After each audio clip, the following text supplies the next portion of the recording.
businesses have 5 P's when you're starting a business. It's passion, plan, pounds, promote, and persevere.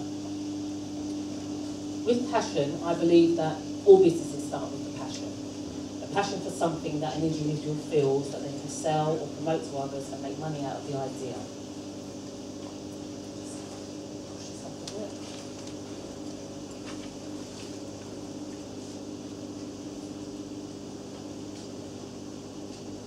Most people have an idea of what they want to do, and they're very good or talented at what they do, and they love what they want to do. They're so passionate about it, it becomes their child. That's why when you talk to people about their business, it's termed my baby, you know?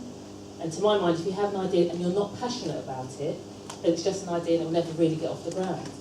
Because without passion, you don't have the drive or the determination, and any first obstacle you get to, you'll just give up. But you can be passionate about your business, but you've got to assess the feasibility of your idea. And to be feasible, your idea must cover its cost and produce a profit. And how much profit depends on your requirements. A feasibility test, you've got to plan for a feasibility test. And these are, you have to define realistic targets. You've got to discover your compliance and legal issues. You have to assess when your business will start making a profit, and assess long-term sustainability. You know, don't let your business vision blind you to all the smaller details, and seek expert advice before you even devise your business plan. Speak to people with experience in the business you're into. Because with the best will in the world, you never go and sell a premium bacon sandwich to a Muslim, would you? So, you know, you wouldn't go out and buy premises in Southall to sell any pork product. It's not a feasible business idea. But the same idea will be a hit in Scotland, where they, you know, they eat more pork-based products. At this stage, you know, in the planning stages and before the business plan, find a mentor.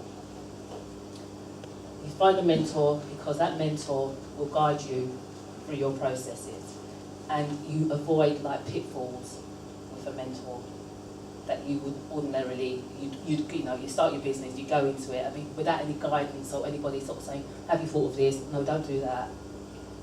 You're going to end up, you know, failing and trapped, really.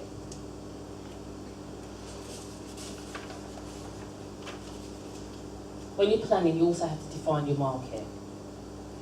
So you test your business ideas. Ask your future customer if they like the product or service. If they want it, will they buy it? Will they pay for it? Suggest a price. And then find out how large that group is. So if you've asked 100 people and only 20 is interested, then is it really a good idea? You know, it's at 20%.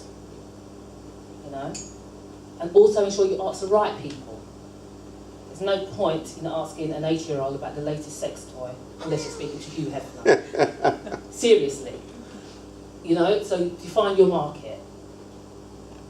So test your idea, test your product, so you ensure good quality and quality control that way.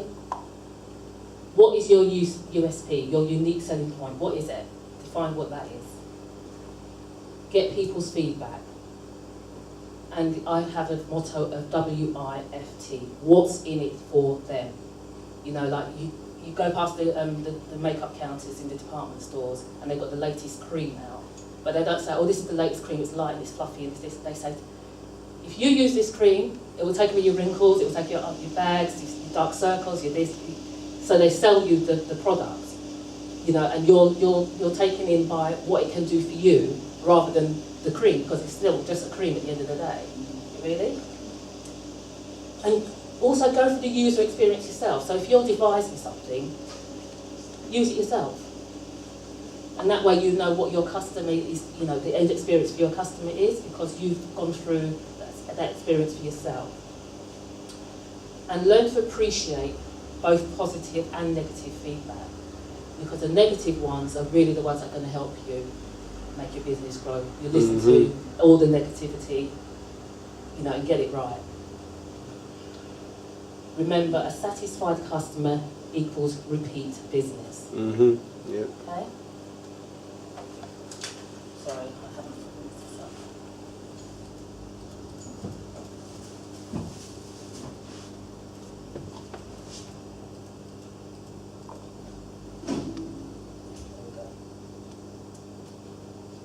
are you ready to be in business? When you work for somebody, or you're working in an office environment, you're working with people, around people, you've got background noise, you've got colleagues to talk to. But when you run your own business, especially if you run it from home, it can be a really lonely experience. So I suggest scheduling in time to meet people for a break, you know. But if you've gone from a busy office environment, working by yourself, it can be sort of pretty daunting, you know. The things you take for granted, the noises, the stopping for tea at 11, that sort of thing, it all goes out the window, and you have to define your own sort of times and schedules, and you've got no one to talk to, you know. So, you know, break for coffee, break for lunch, go out, meet people, you know, and keep that sort of that side of things going for yourself. Assess if you're ready to start up, and I've put 10 points to determine if you're ready. And now I'm going to go here and see if this works. Right, here we go.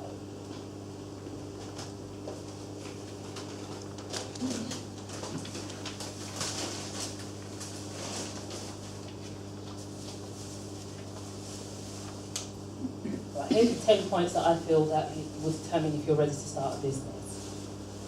Is your business idea financially viable? Do you know how much money you need to cover overheads? Do you have a detailed business plan? Do you know where you want your business to be in the future and what steps you need to take to get there? Do you have the skills and experience to run your business? You'll need certain skills, knowledge and personal attributes to run your own business successfully. Do you have enough capital to start up your own business? Think about how much money you need to set up, advertise and support yourself before you even start making a profit. Have you completed a comprehensive competitor analysis? Do you know who your competitors are and how they operate to market your business more effectively? So once you know what your competitors are doing, you make your product even better. So do we need to spy on them? No, you don't need to spy on them, but you know, as I'm going back to cosmetics again, you've got like all the different brands. They've all got the same creams, more or less, with the same ingredients, but they market it differently. They look at like what each other do, and they put a super ingredient in one of theirs. You know, so ours is better than that one because we've got this extra ingredient, and you do this, that, and the they other. found out it's missing elsewhere. Okay. Yeah. And sometimes they vary the prices as well. That's it. You know, so you just got to look at what your competitors are doing and just try and do it a bit better. That's what Richard Branson is famous for, isn't he? He hasn't invented anything or done anything new, but he takes whatever everybody else does and does it better. I think Bill Gates is the worst. So apparently I did some IT training, and the IT trainer told me, he works for Microsoft, he said that every week he's got 45 court cases and he loses most of them because he just teeth everybody else's ideas and makes them, he's got the money to back them up. Yeah, but that's what they do, you know.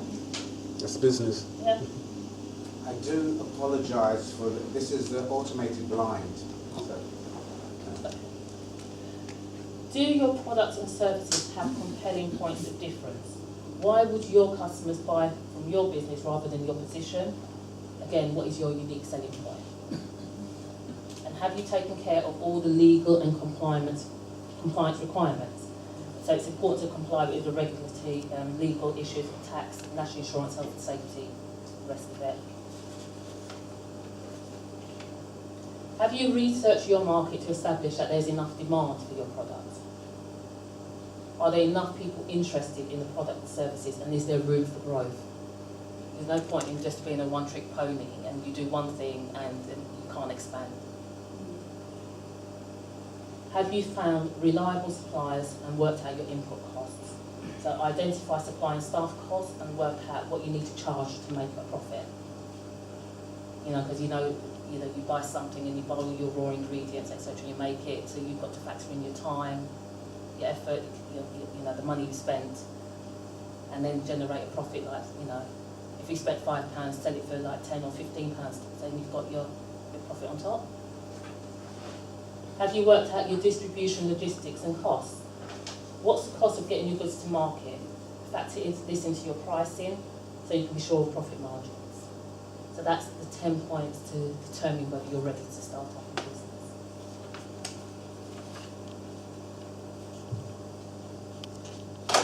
Right, I'm not very very good with this because I'm left-handed. The nav thing is so short. I have to try and get myself back to where I was.